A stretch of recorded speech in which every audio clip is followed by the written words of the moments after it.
Big result.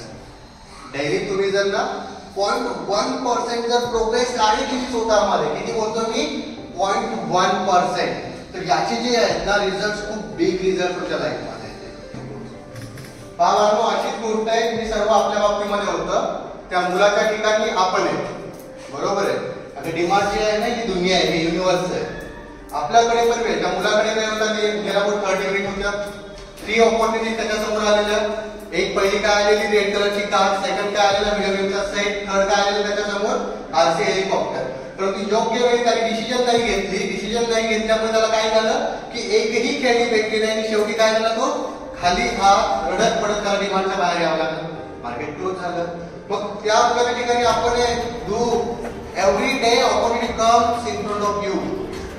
काही जणांसाठी 10th standard ही एक ऑपॉर्च्युनिटी होती, काही जणांसाठी 12th स्टँडर्ड ही ऑपॉर्च्युनिटी होती, काही जणांसाठी ग्रॅज्युएशन ही एक ऑपॉर्च्युनिटी होती, काही जणांसाठी त्यांचं करिअर हे एक ऑपॉर्च्युनिटी आहे, आणि काही जणांसाठी पर डे जो तुमच्या समोर येतोय 24 आवर्स जे तुमच्या समोर येत आहे ती एक तुमच्यासाठी ऑपॉर्च्युनिटी आहे.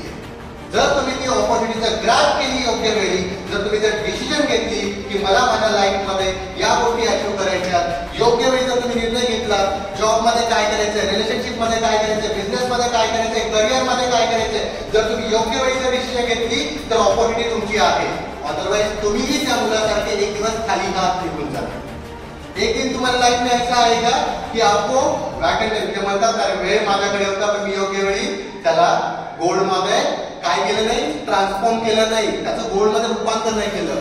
So guys, this spoken English academy, Cosmos academy is the big achievement in your life, big opportunity in your life. If you grab it properly, if you make it in the goal, then guys, you welcome here. हे तुमच्यासाठी सर्वात मोठी opportunity आहे. Think about that. जर तुमच्याकडे जर skills आल्या, कोणतं स्किल लर्न करताय? Communication skill. You have join this institute only for the to upgrade your communication skill and to develop your personality. Personality means guys person into personality.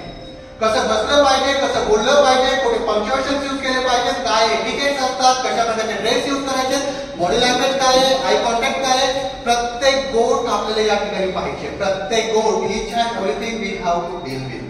He Saturday जी activity आहे ती एक तुमच्यासाठी opportunity आहे. जर तुम्ही याच्यामध्ये जर चांगल्या प्रकारे प्रेझेंट केला, बाबा आज तुम्ही 50 लोकांसमोर प्रेझेंट करताय, उद्या 500 लोकांसमोर प्रेझेंट करा, उद्या 5 लोकांसमोर प्रेझेंट करा.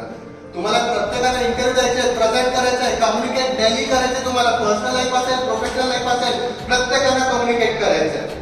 या छोट्या छोट्या गोष्टी आहेत. जर तुम्ही आज मध्ये चेंजेस केले तर फ्युचर तुमचं नक्की चेंज होणार आहे. मात्र जर तुम्ही आज मध्ये जर बदल नाही आणला तर फ्युचर डेफिनेटली तुमचं कुठेतरी कोलॅप्स असेल.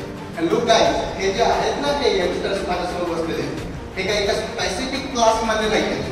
मीन्स कोणी त्याची असतं, कोणी 10th क्लासचा आहे, कोणी 7th क्लासचा आहे, कोणी ग्रॅज्युएशन कंप्लीट केलेलं आहे, कोणाचं वर्किंग प्रोफेशनल मध्ये आहे.